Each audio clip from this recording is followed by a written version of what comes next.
Okay. Okay. Oh, then that is very much in the way.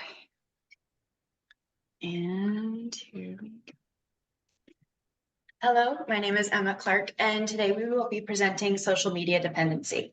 I will be starting and I will be introducing us. I'll be also talking about the problems with social media dependency.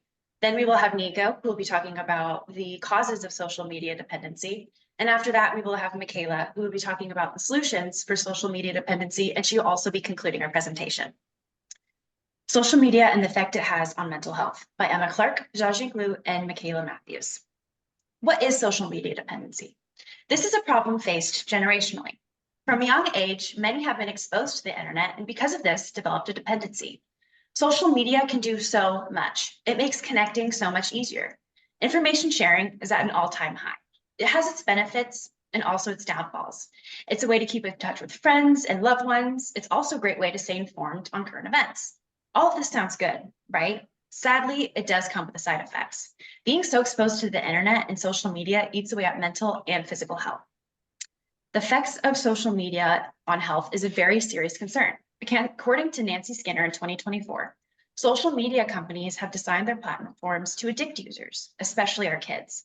Countless studies show that once a young person has social media addiction, they experience higher rates of depression, anxiety, and low self-esteem. This phenomenon is also happening all around the world. It could be happening to you right now. This is the problems with emotional development. Studies show that the correlation between screen time and mental health are directly related. Being on social media instead of interacting with people in person can disrupt emotional development. According to Medical Science Forum, a study done in 2023, they found that based on the presented research, alexithymia and internet dependency can be negatively associated with interpersonal relationships, since they disrupt emotional expression, communication, and social engagement. Also, the association between alexithymia, internet addiction with the personality indicates that more neurotic, less agreeable, and less consensuous individuals reveal a higher degree of internet addiction and alexithymia. Alexithymia is the inability to connect to people on an emotional level. This in-person communication makes us have to react to people's emotions and makes other people to react to our emotions. So we see how emotions work in real life situations. Emotions and this connection and this development are so important to everyday communication and everyday informal and formal meetings.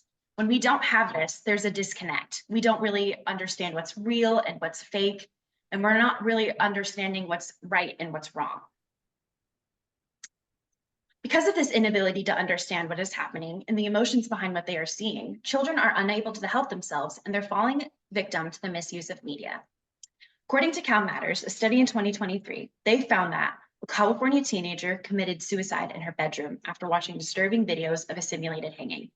Another teen in the Bay Area refused to eat and was hospitalized due to an eating disorder. An 8-year-old girl in Temple, Texas died of self-strangulation. So let's break this down. The first example is a California teenager who committed suicide. She watched a very, very disturbing video of a simulated hanging, which could have been AI or any of those types of platforms. She saw this and she wasn't able to understand that on social media, they wouldn't allow real murder or suicides to happen on like things like TikTok and Instagram. She didn't understand this. She just understood that she saw something that was very disturbing and her only option was to kill herself. And then we go to the last one, which could kind of fall into the first one, is the 8-year-old girl. She died of self-strangulation. She either saw something that was trending of something, there's the blue whale challenge where people were holding their breath. She might have saw something and just taken it too far, or she saw something that was very disturbing. And the only way that suicide was dictated on the media was strangulation, and that's how she decided to do it. Then the second one, who's the Bay Area teenager who died of hospitalization. There is so much toxic body imagery on social media. People are fat shamed, people are skinny shamed, they're shamed for having a body. All children need at this time is a healthy body. They're growing, they're going through puberty. And this is very much a problem because they're being hospitalized or they die. Children are in more trouble than we realize. There's a time in young people's lives that they take everything in the world as true. They have no defense yet. Everything that they see is shaping who they are. This is a time where social media needs to be kept away. According to KCRA, California First partner Jennifer Newsom and the California Partners Project in 2023, they found that, according to data from the Centers for Disease Control and Prevention, nearly 30% of teen girls in the country seriously consider killing themselves. Social media shows people at their best. This is their job. They want to look as perfect as they can. And these women, they're doing facials every day. They put most of their money towards what they look like, makeup. Some of them change their face in surgeries, which is not a bad thing. These women are allowed to do this. But these young girls are seeing them looking perfect, and they don't understand why they don't look like that. These young girls are going through puberty. They have hormones. Their bodies are growing, and most of the time unproportioned. And they just see women dictated as perfect and beautiful. And when they don't feel like that and they don't understand why they look like that, they committed suicide or they consider it. This period is so fragile, and we need to pay special attention to children at this time. According to Frontiers in Psychiatry, a study done in 2023, they found that adolescence through early adulthood is a critical developmental period for biological, social, neurodevelopmental, and psychological changes. One persistent concern through the past decade, exacerbated during the pandemic, is the increase in screen-based behavior. The generation after us, which I believe is Generation Alpha, completely grew up on the internet. This was during the pandemic, where most of them were being born, or most of them were too young to have a very good immune system. So if they went out, they could have possibly died. So they grew up on the screen. This is a problem because as their generation is growing up and they raise the next generation, we will all be on screens from this point on. And now that I have finished talking about the problems, we will going on to Nico, who will be talking about the causes for social media dependency. Thank you. Nico, you're muted. Sorry about As Emma introduced the social media dependence problems, I would like to discuss more about the reason behind it and its impact. Nowadays, social media dependence is deeply integrated into every aspect of modern life. The reasons behind it are not limited to individual psychological and social factors, but also include the influences of technology design and business interests. Social media platforms usually include a different psychological and behavior economic theory to design highly attractive features and the content to lead user to stay on the platform for a long time. Increases broadcast exposure and user engagement, and then increase business benefit. This source by Martin 2018. In addition, the recommendation system of social media tends to automatically screen and the push relevant content according to user interests and behavior habits, forming the so-called information cocoon, which makes people more attracted to it. According to Kars, in the report, Facebook use forecast declines in subjective well-being in young adults. The results showed that increased Facebook use correctly with negative shifts in both moment-to-moment feelings and overall life happiness over time. The research points to the impact of social media use on young people's mental health. First, the need for social connection serves as a critical driver for social media usage. As noted by psychologist Abraham Maslow, humans have an inherent will for communication. Social media provide an easy avenue to fulfill these needs. This source by Maslow, 1943. Moreover, the fear of missing out on social media updates compels individuals to constantly check their social media feeds, driven by a fear of being left out.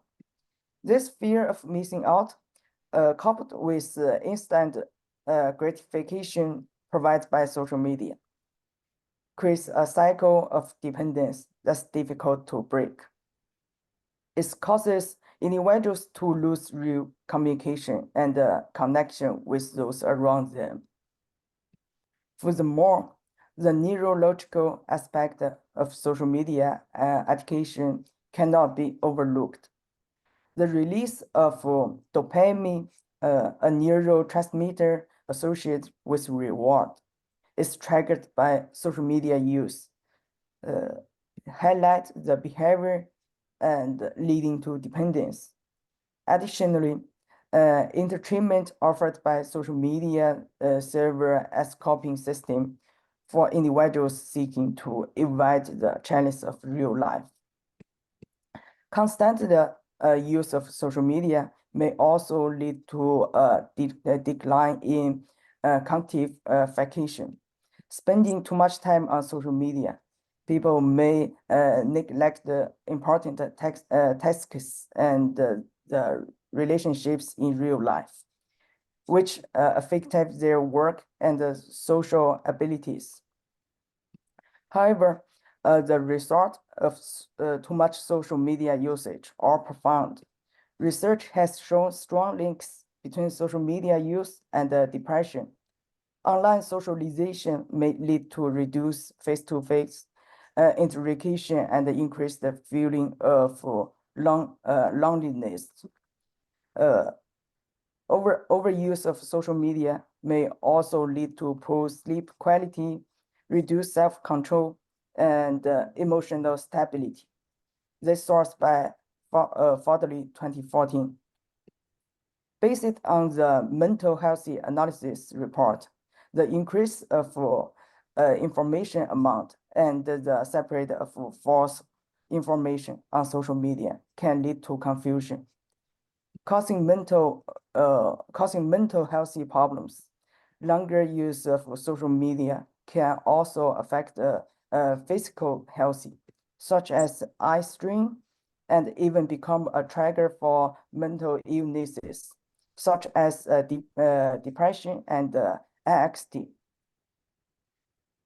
Long-term use of social media may also lead to inactivity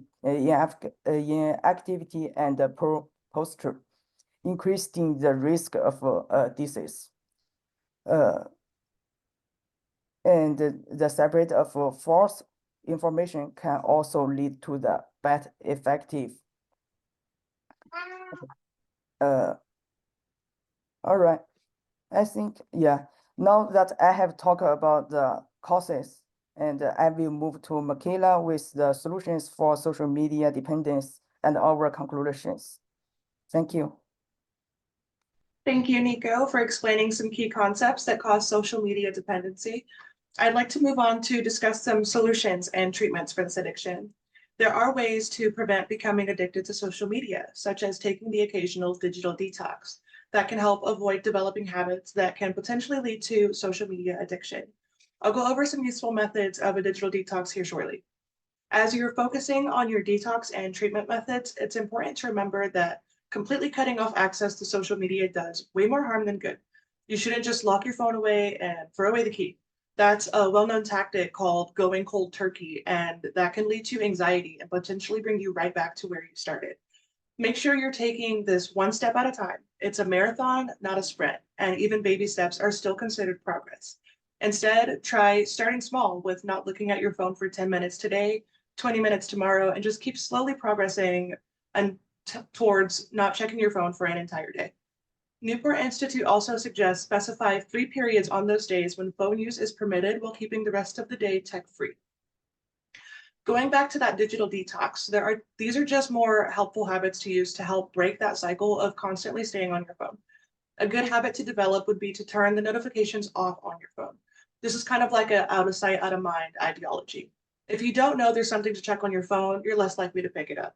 When it's not going off and constantly reminding you that it's there, this could help you forget about it in the first place. Deleting apps is also really useful. As Nico explained earlier, social media apps are designed to be addicting and keep you coming back for more. Fewer apps, less notifications. This means less reasons to be on your phone. Another beneficial habit would be to leave your phone alone. Practice leaving your phone in a separate room when you're at home. And if you can, leave it at home when you leave the house if you're not on call for work or something important of that nature. Again, you're practicing out of sight, out of mind techniques. Good habits to get into are not waking up to your phone and keeping it out of reach at night. Start and end your day with a positive mental health. Studies from Frontier show that the longer the smartphone use before bedtime, the higher the smartphone addiction and the worse the quality of sleep. Last but not least, plan activities that don't require technology. Go out and try to live your best life. Take a camping trip, go to the movies, go for a run or a hike, have dinner with your loved ones. Find hobbies like painting, molding clay, or going to the gym. Northern California is notorious for all of its outdoor beauty and activities. Enjoy an environment that doesn't have too much downtime so it keeps you distracted from your phone. These are just a few ideas to help you build a healthy detox from your phone. It's not all completely up to you to end unhealthy cycles of social media usage. There are also bills in progress to combat social media addiction. Our California lawmakers are aware of the dangers of social media, especially the ones directed at our youth. State Senator Nancy Skinner introduced a bill at the beginning of 2024 called the California Senate Bill 976. Social Media Victims Law Center wrote a report explaining SB 976 as an attempt to safeguard children from the damaging effects of social media addiction. This bill intends to prevent social media companies from delivering addictive feeds unless the platform has secured parental consent or verified that the user is not a minor. It will also prohibit platforms from sending notifications to minors between 12 a.m. and 6 a.m. and between 8 a.m. and 3 p.m. on weekdays. These specific time zones were targeted because it's when minors are typically asleep or at school. Alan Riquelme with the Courthouse News Service informs readers that this bill will also impose a default timing online to 1 hour and would reduce the visibility of likes. These requirements from SB 976 are specifically for protecting our youth, minors under 17 years old, and would need parental consent to bypass. In her press release about this bill, Skinner stressed the importance of having a bill that puts parents back in the driver's seat. Like Emma was explaining earlier, our youth is at risk to social media in a lot of dangerous ways, and it's our job to know these dangers and protect them from it. I would again like to vocalize that if you or your loved one is struggling with social media addiction, they are not alone. We talked a lot about how social media has negative effects on our mental health, and I thought it was only appropriate to include some resources to help. There are so many centers ready to be utilized for those in need, just waiting to be reached out to. If you know anyone struggling with suicidal thoughts, depression, anxiety, or any mental health problems at all, you can call any of the numbers that I've listed above. They're available 24/7. I've also included a couple of treatment centers located here in California that offer different techniques to best suit your needs. The Internet and Technology Addicts Online is a free support community for anyone struggling with social media dependency. They offer daily meetings online as well as in-person meetings. I mentioned Newport Institute earlier, and they have locations in both Northern and Southern California. They also include separated female and male residential treatment centers. Evolve is a social media addiction treatment center for teens located in the Bay Area, Los Angeles, San Diego, or virtually. After hearing this presentation, you should understand the dangers of social media and how easy it is to fall victim to its addictive ways. Emma taught us reasons to be aware of this problem and how it can happen to anyone, especially to our youth at this time of their lives where they are at their most vulnerable. When young individuals are learning about the world and what's right and what's wrong, their brains aren't fully developed and they're easily swayed by the addictive nature of social media. Nico explained the causes of social media dependency. He talked about how having a fear of missing out, a need for social connection, and the dopamine provided by a reward system that social media provides makes it so much easier for people to keep coming back to social media for more. And I went over some useful techniques to prevent becoming dependent on social media, like taking a digital detox. I also covered the California Senate Bill 976 and some resources to help those already suffering from social media dependency. I hope at the end of this, you now understand the dangers, causes, and some solutions to social media dependency. Thank you for your time. This is our works cited pages. And that concludes our meeting. Thank you so much. Yay! Thank you. Stop the share and then